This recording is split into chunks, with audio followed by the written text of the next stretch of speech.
Good morning, everyone. Good morning. And thank you to our wonderful bell choir.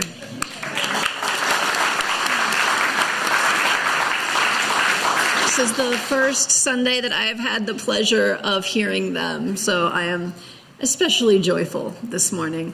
And thank you, everybody, for singing our Introit, Come, Come, whoever you are. If you are a visitor, that is our invitation to you. And we have a visitor table out in Elliott Hall during our coffee hour. I hope you'll come and say hi and get to know us a little bit better. We'd love to get to know you. We have a lot of announcements today. There is a lot going on, and I am just excited about so much of it. First of all, this week we have our monthly Jam Sing-Along on Tuesday, October 17th from 6 to 8 p.m. in the Haven. So you can come and jam or sing this Tuesday. We have an adult religious education class coming up, Resisting Fascism. It is a 3-part class. I know, light material to start us off.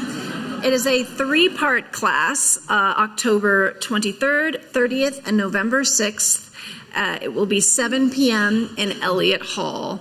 You will, registration is required. The link is on the website and in the torch, and this class will be led by Reverend Monica. We have a trunk or treat coming up. Yay! October 29th, Sunday, at 12:15. That is right after the second service on October 29th, from 12:15 until 1:30 in the parking lot. So decorate your car and join us for pizza, treats, and community. And just so you know, if for some reason that I can't comprehend, you do not want to engage with the trunk or treat, the lot will be closed off after 12:15, and all vehicles will need to remain parked until the event is over at 1:30. So remember, on October 29th, plan accordingly, but I hope to see you there. This is very exciting. There is a tree planting service project facilitated by our environmental ministry team. It is Saturday, November 4th, 2023, from 9 a.m. to 3 p.m. all the way up in Idaho at the Bear River. This is a Shoshone-led project to restore the Bear River banks to what they were like pre-colonization. We're going to be up there planting trees, and we will meet at First UU at 6 a.m. and bus together at 6:30, or you can drive yourself and meet at 8:45 at the Bear River Massacre site. To register, email green@slcuu.org or see the environmental ministry table right over there in Elliott Hall. All ages and abilities welcome. I'm planning on bringing my 2-year-old. I'm sure he's going to plant a lot of trees. And just so you know, only 18 seats are left on the bus, so make sure to sign up quick. And the deadline to sign up is October 29th, so the same day as the trunk or treat. Great. Finally, to tell you a little bit more about our auction, we have the wonderful Becky Heel.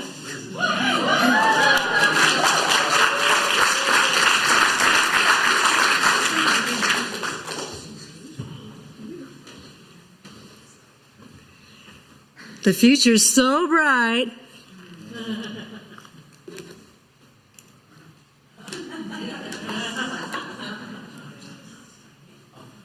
I gotta wear shades.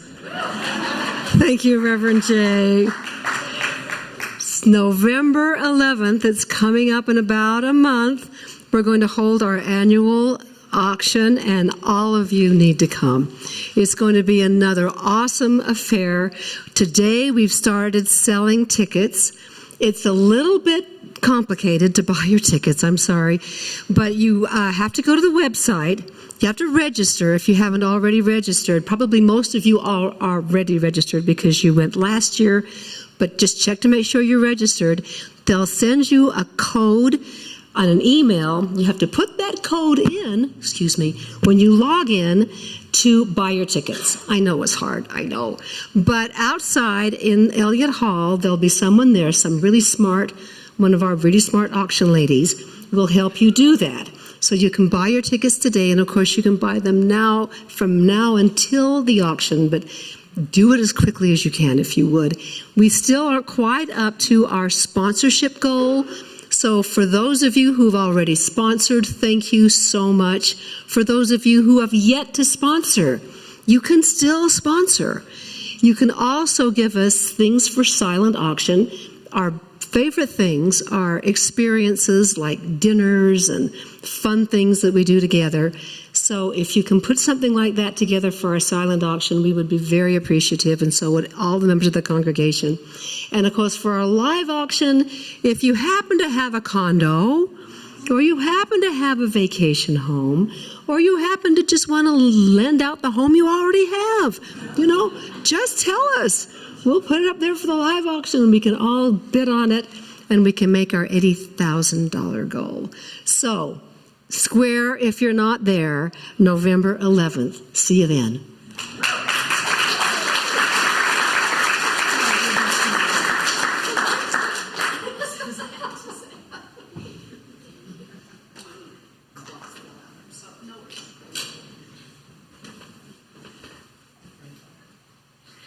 Becky looks very good in my sunglasses, I have to say. Please rise in body or spirit for our opening hymn. It is number 1053 in the teal hymnal, How Could Anyone? Oh, wait, not yet. Sorry, I need to do the chalice lighting. Hold on, wait. I got so excited. Context. Today, we celebrate National Coming Out Day, which was this past Wednesday. Yes, it was. It is a day when all LGBTQ people are celebrated for coming out as LGBTQ, whether that coming out is to the world, to their friends and family, or just to themselves. As we light our chalice today, I invite us to reflect on the words of the great James Baldwin. He wrote, "Love takes off the masks that we fear we cannot live without and know that we cannot live within." I use the word love here not merely in the personal sense, but as a state of being or a state of grace. Not in the infantile American sense of being made happy, but in the tough and universal sense of quest and daring and growth. The words of James Baldwin.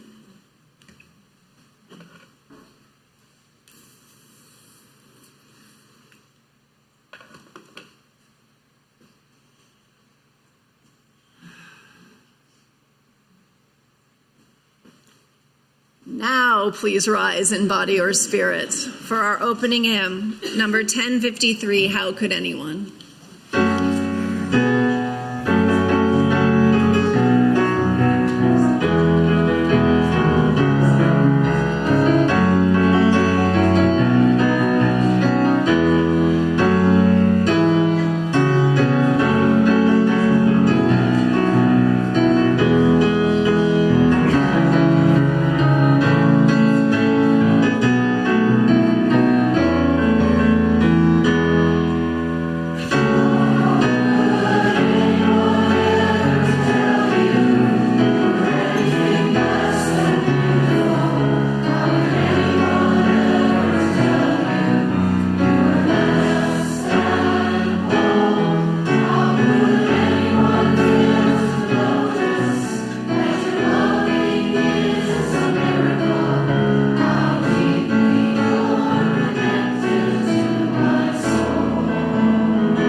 I'm thrilled to say that we are continuing our lay ministers series.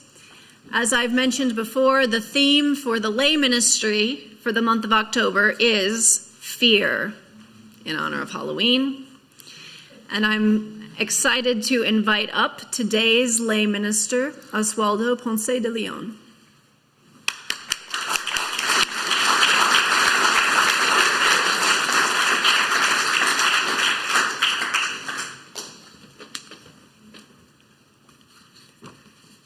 Good morning.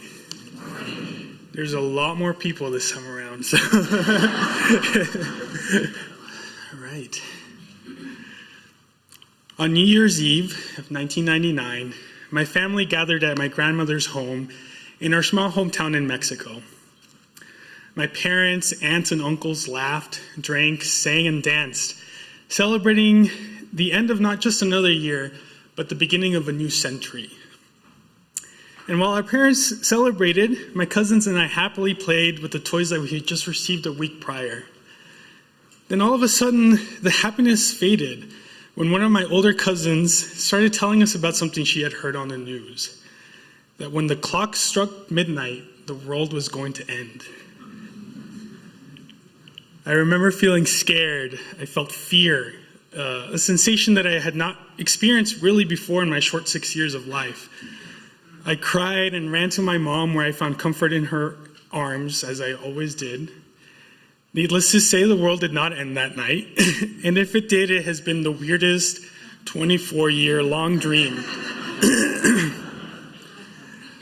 And while the world did not end that night, 6-year-old me had no idea what was to come in the year 2000, in this new century. You see, this was the year my parents decided to leave everything they had ever known behind, their home, their friends, and their family, to head north to the United States. That year, I found myself in a new country, in a new school, in a new home, living with extended family I had only seen a handful of times. The fear I felt on New Year's Eve returned, and this time it was on a daily basis. While most kids my age were scared of the dark or their schoolyard bully, I lived in fear that at any moment, my family and I would be deported or separated. Truly, it felt like the end of the world. Unfortunately, some of my peers in the same struggle saw no outlet to this fear, but I somehow managed to embrace it. I became the model immigrant, excelling in school, learning English, and assimilating to American society, even when society didn't want me. You see, I grew up in Arizona, a hotbed of anti-immigrant sentiment and policy.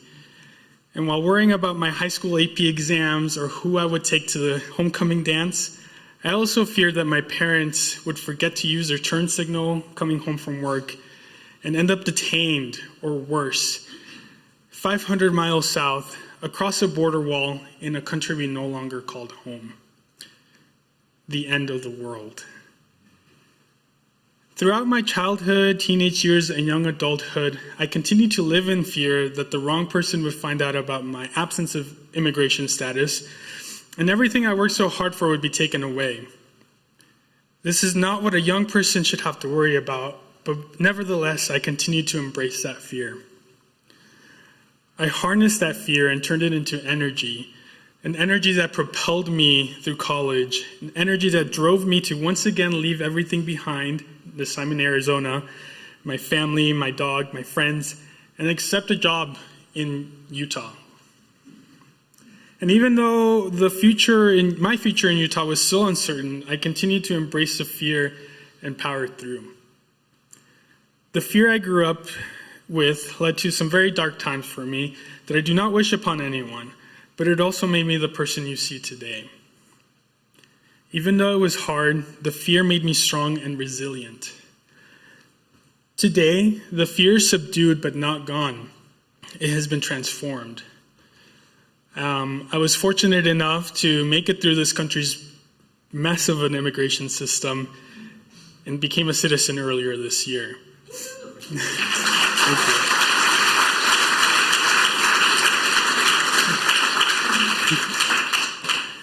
And, while I'm now protected by a piece of paper, my parents and younger brother still live in limbo on a daily basis. The fear of my own deportation is gone, but it remains for my family. The Pew Research Center estimates that 11 million hardworking, tax-paying, undocumented immigrants live in the United States. These are adults and children who are members of our community, yet live in fear of deportation and separation due to arbitrary laws that were created to keep people away. Policies that in themselves stem from fear. See, fear can be used for good or evil. And I'm here today to challenge you to embrace the fear the way I did, to join me and the people fighting for immigrant rights. Join me by uplifting undocumented immigrants, by donating your time, resources, and money to local organizations fighting for immigrant rights, their access to health care, and most importantly, their access to living a life worth living, without fear of not knowing whether or not they will be here with us tomorrow. Thank you.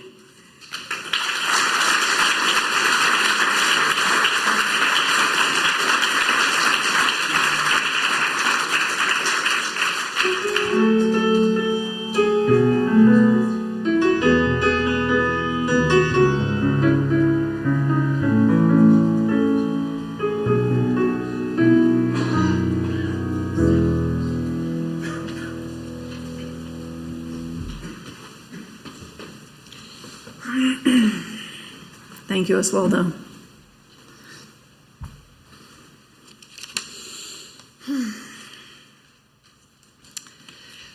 My friends, even as we celebrate today, my body and spirit are heavy with the nightmare that has unfolded and continues to unfold in Israel and Palestine over the past week. I usually do a Buddhist-inspired loving-kindness meditation for my prayers, and I actually do intend to do that today after this reflection, because I believe that we need to cultivate compassion in times of terror as well as in times of ease, perhaps even more so. But first I felt I must reflect on the horror we have witnessed and are witnessing in the Middle East. Unspeakable, unimaginable. It seems like all the words I can find begin with "un," because there are no words that capture this level of suffering. It feels like it shouldn't be real. It shouldn't be in our world, but it is. My friends, when I see the horrors inflicted upon innocent Israelis by Hamas last weekend, or the horrors inflicted upon innocent Palestinians as we speak, I want to stop it. I want to fix it. I want to feel like I can fix it. But right now, I do not think it is mine to fix. And that is so hard. I am so used to thinking that I am right, that I know the answer, or that I can find the answer with enough research. But here, I think that I am not smart or wise enough to know the way to peace. We are, all of us, individually too small to hold this much suffering by this many people. We are, all of us, individually too young to hold suffering that spans back decades, centuries, millennia. And I realize this story is not about me. It is about the wail of Israeli and Palestinian mothers, fathers, parents, and children. My wails join their wails as I witness. I vow not to look away. My panged heart is with the civilians of Israel and Palestine, those who are facing violence, who are terrified, who are stolen, who are in shelters, who are without food and water, who just want to hold their loved ones again. I pray for a miracle. May they be saved. May they be comforted. Though it may feel impossible, overwhelming, too heavy, too complex right now, may those who are wiser than I one day discern a way forward where all are safe, respected, and sacred. If I may play a part, may I be wise enough to see it. But until that day when I am wise enough, may I stand and wait, holding vigil for those lost, those displaced, those terrorized, holding vigil for the hope of peace. May we someday see the path forward. May we someday see a world where peace reigns. Amen.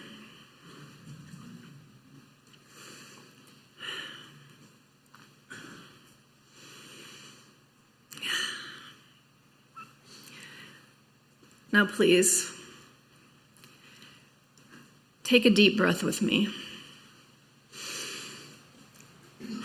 Let it go. Again, a deep breath in through your nose. Exhale, let it go. Feel your body sink into the chair, into the pew. One more like that. Deep inhale. And release. See how much weight you can give to what's holding you up. How much more can you give to the earth?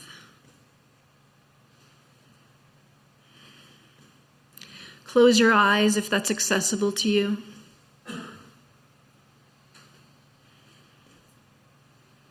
And now in your heart, in your mind's eye, I invite you to picture someone who you love. Picture what they're wearing, picture their facial expression. And then say silently in your heart to that person, may you be safe, may you be happy, may you be healthy, may you live with ease.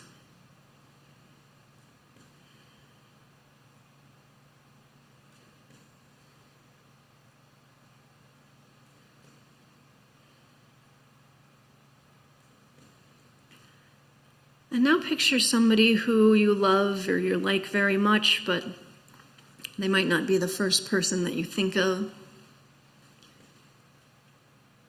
Picture what they're wearing, picture their facial expression. And say silently to them in your heart, may you be safe, may you be happy, may you be healthy, may you live with ease.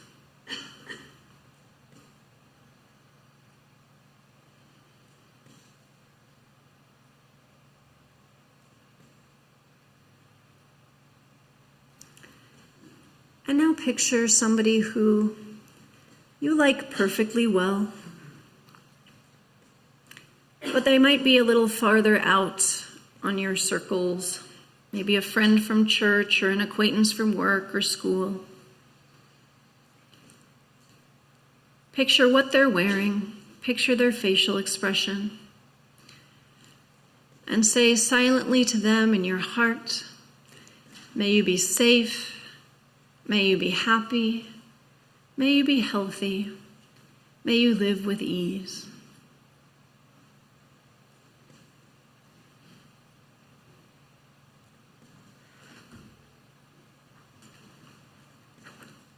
And now picture someone who makes you uncomfortable. Maybe somebody who rubs you the wrong way, or somebody you've had a falling out with. Picture what they're wearing, picture their facial expression,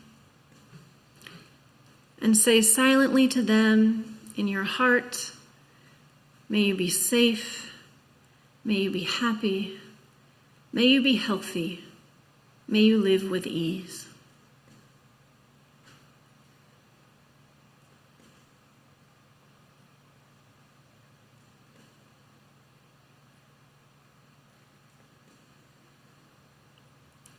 And now picture somebody you really don't like.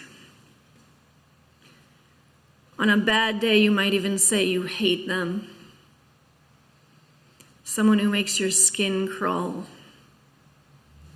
Someone you absolutely would not choose to spend time with if you could help it. Picture what that person is wearing. Picture their facial expression. And say silently to them in your heart, may you be safe, may you be happy, may you be healthy, may you live with ease.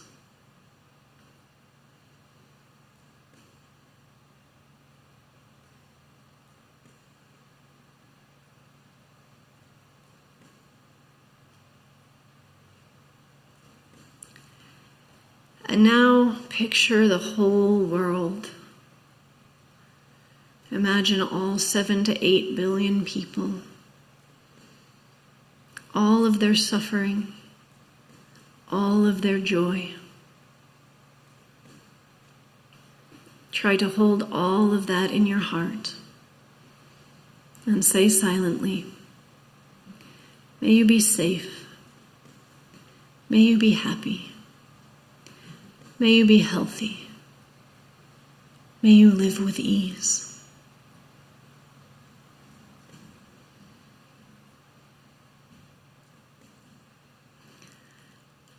And now open your eyes.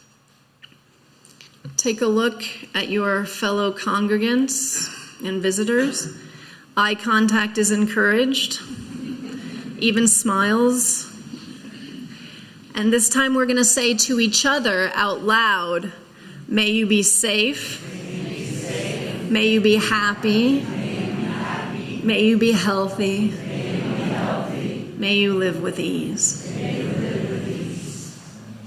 May it be so.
glorious day.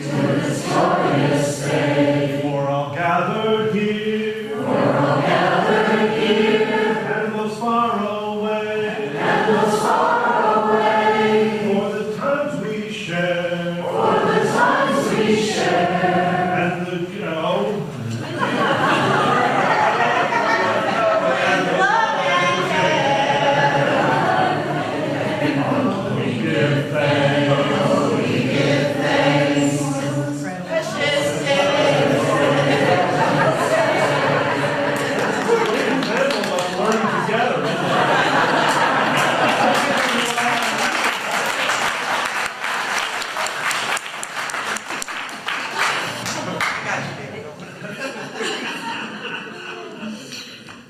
Thank you, David.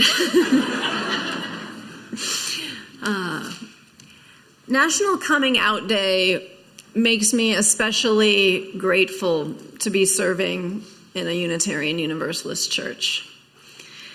We have the honor of being an openly affirming and accepting spiritual community.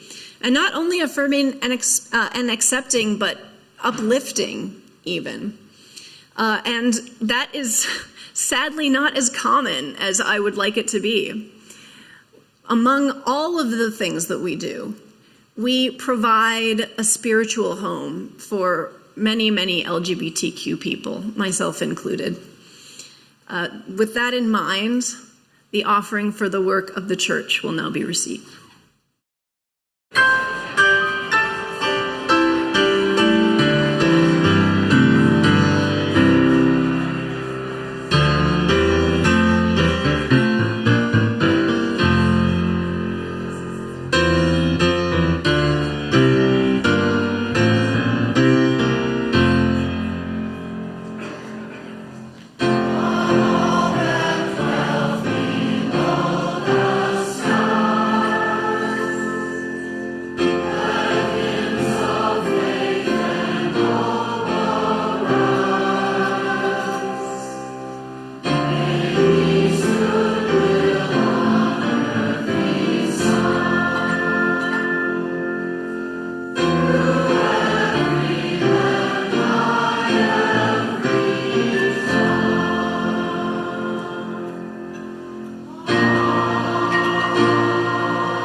So, how many of y'all knew that it was National Coming Out Day on Wednesday?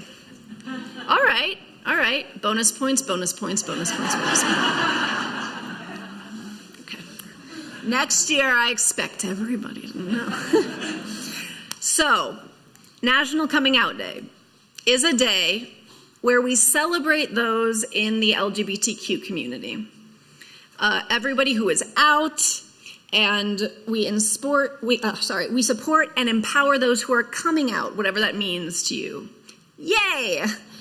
Now, I have heard, from no one in this church, of course, from some cis straight people, why do we need another holiday for LGBTQ people?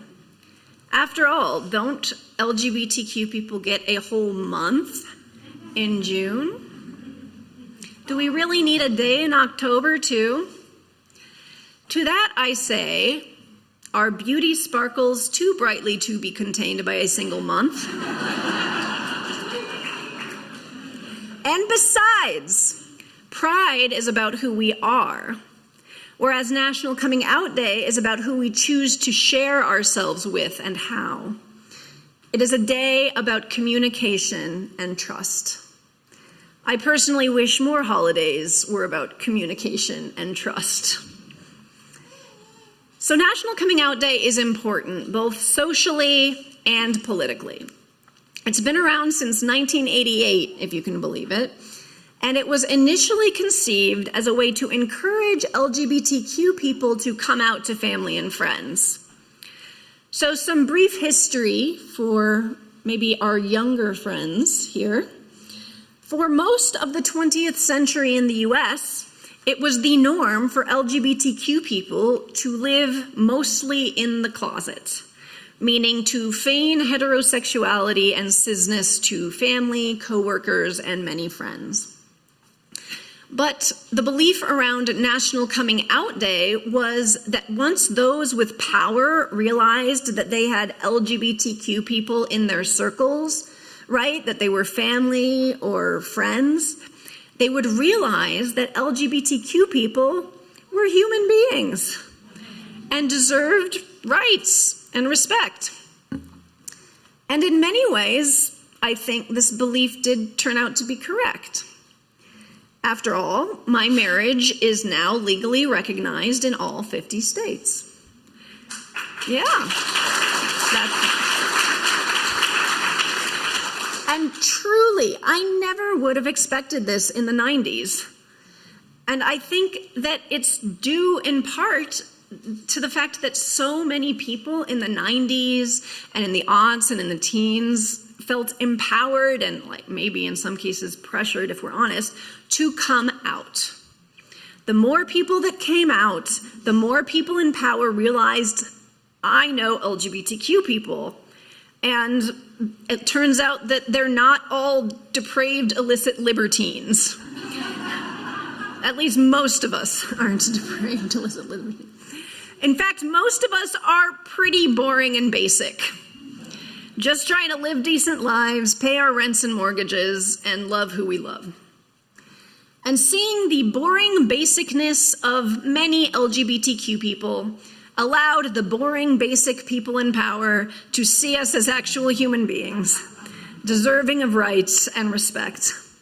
And so we got our marriage equality, which made things better for some, but certainly not all LGBTQ people, right? In one area in particular, specifically legal recognition of their romantic partnership. But it's something, right? And it was a major win. And things really felt like they were looking up. And then the backlash. In truth, my friends, the past couple of years have been terrifying in terms of backlash against the LGBTQ community in the United States. And as you may well be aware, most of the political, personal, and militia-based aggression has targeted trans people, gender nonconforming people, and drag artists. If you know the history of the queer rights movement, you might recognize this as a particular type of sting. After all, though trans people, gender nonconforming people, and drag artists have historically been at the very forefront of these fights for equal rights, they are repeatedly thrown under the bus so that more palatable to the mainstream gays and lesbians can get ahead. That's those boring, basic gays that Obama and the Supreme Court decided were normal enough to allow to legally wed in 2015. And by the way, I can say this because I'm a boring, basic, married queer person who also happens to be non-binary and a former, and if you're lucky, future drag artist. So, the fact that gender nonconforming people seem to be the target of a backlash that seems to stem, at least in part, from the decision on marriage equality is doubly painful for this reason, right? Now, I truly believe that this is a setback, and we will continue to make progress and see leaps forward in human rights for all LGBTQ people in the not too distant future.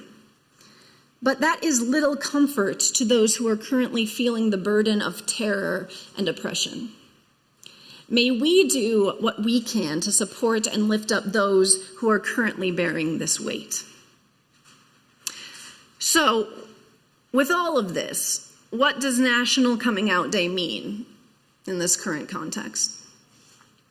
Well, because we live in a culture that assumes heterosexuality and cisgenderness is normal, Those of us who do not fit in these boxes have to come out if we want to be fully seen, right?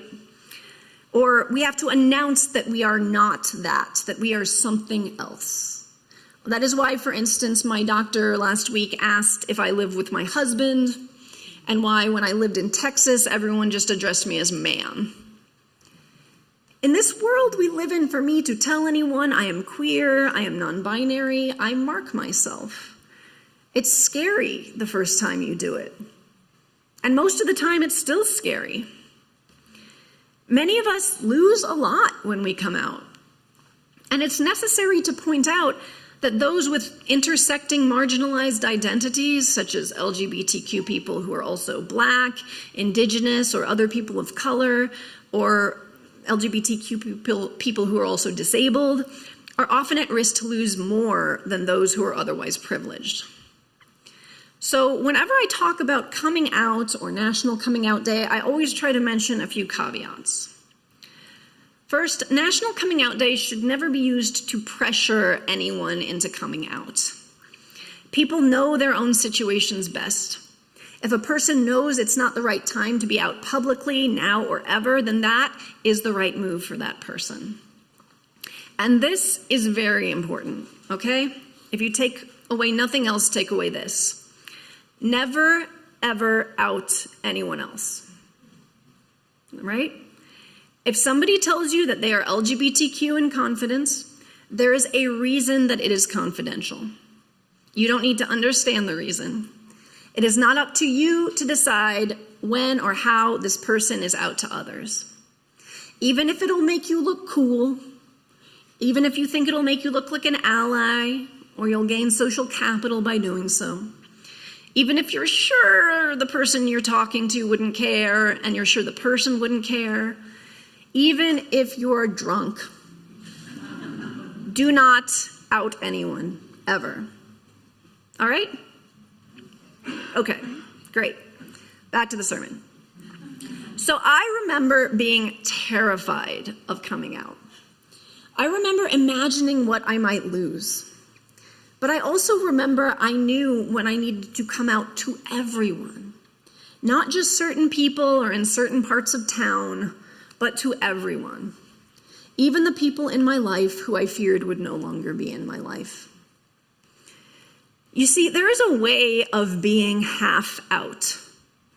I did this half out thing for a long time.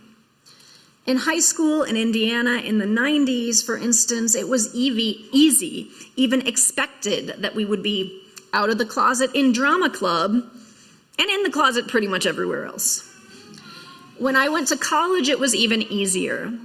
I could self-select many of my communities and many of my activities, and my family, who were very high on the list of things I was afraid to lose, they were miles away.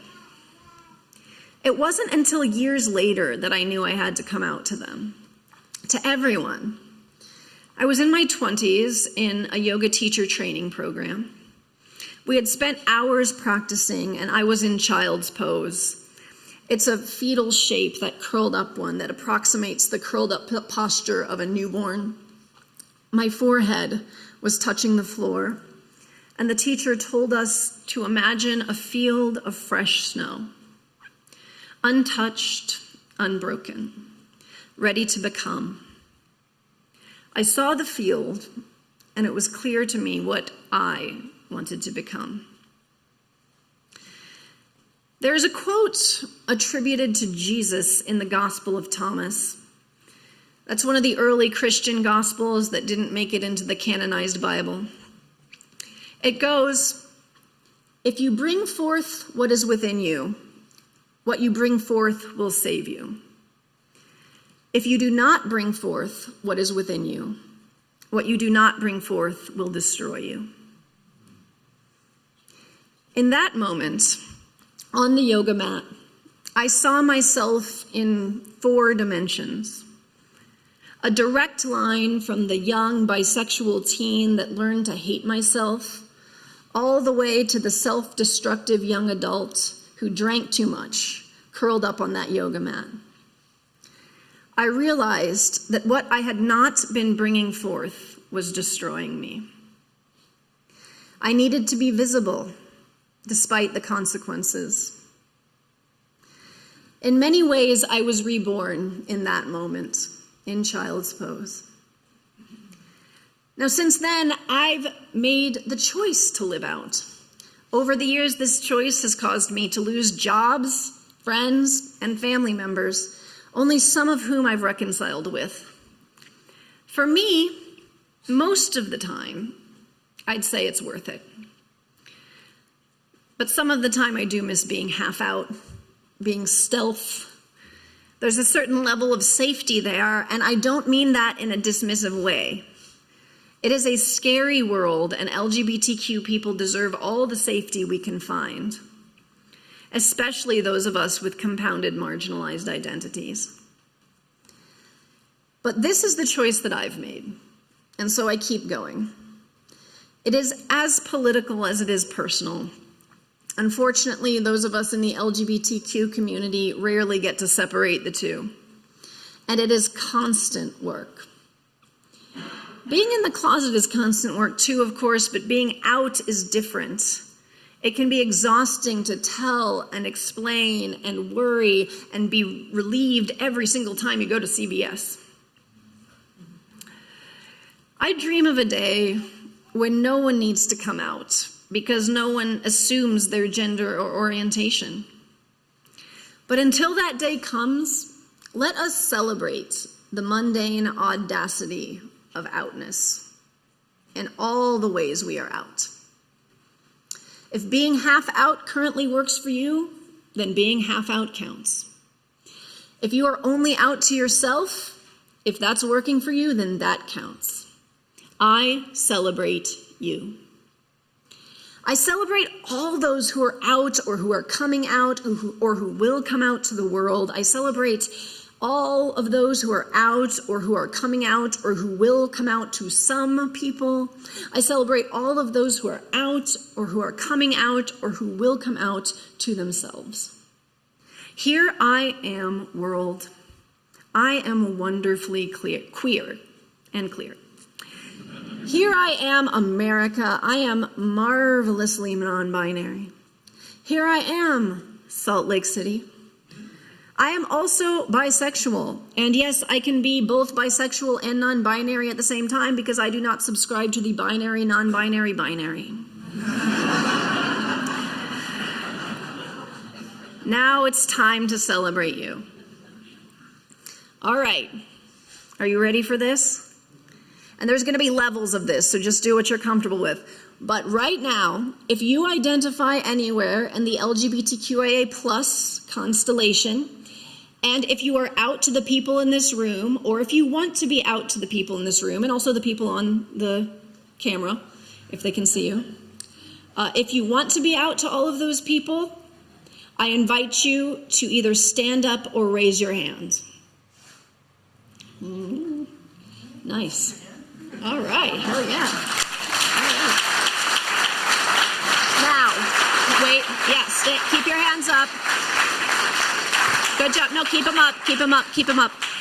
Okay, everybody else, look at the people who are standing or raising their hands and say after me, we see you, we love you, we are so glad you are here. Say it. We love you, we are so glad you are here. All right, you can sit down now. Thank you.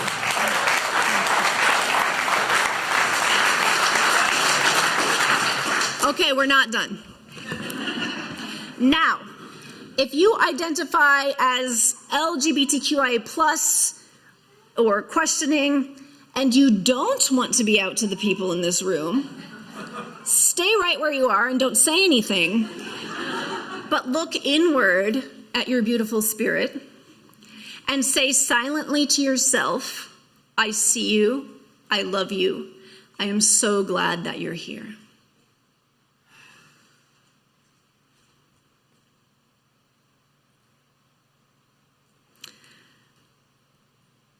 All right, and now everybody, close your eyes and send your love to those people who are only out to themselves. and repeat after me out loud. My spirit sees your spirit. I love you. I'm so glad you are here. My spirit sees your spirit. I love you. I'm so glad that you're here. Thank you. You can open your eyes when you're ready. My friends, I see you. I love you. I am so glad that you're here. Let us shine our light out into this world and lift one another up so that light may reach even farther. Happy Coming Out Day. May it be so. Amen.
Thank you, David, and the wonderful bell choir.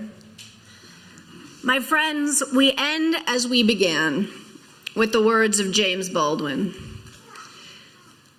Love takes off the masks that we fear we cannot live without and know we cannot live within. I use the word love here not merely in the personal sense, but as a state of being or a state of grace. Not in the infantile American sense of being made happy, but in the tough and universal sense of quest and daring and growth. My friends, may we be daring in our growth, and may we support one another as we quest in service of this powerful universal love. May we see it, may we be it, may we do it.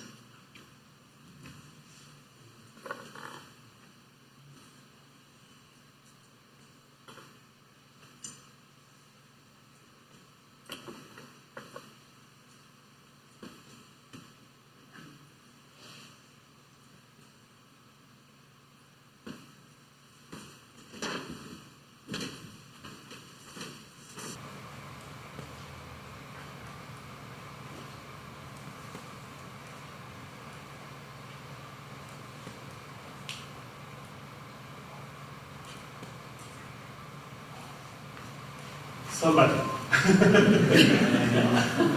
Who's got the G? I did. Oh, good. Who's got it?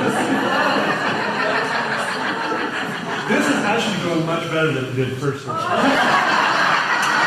have no idea where the bells were. Okay. D, and I go D. Ready.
I hope you will join us at coffee hour over in Elliott Hall.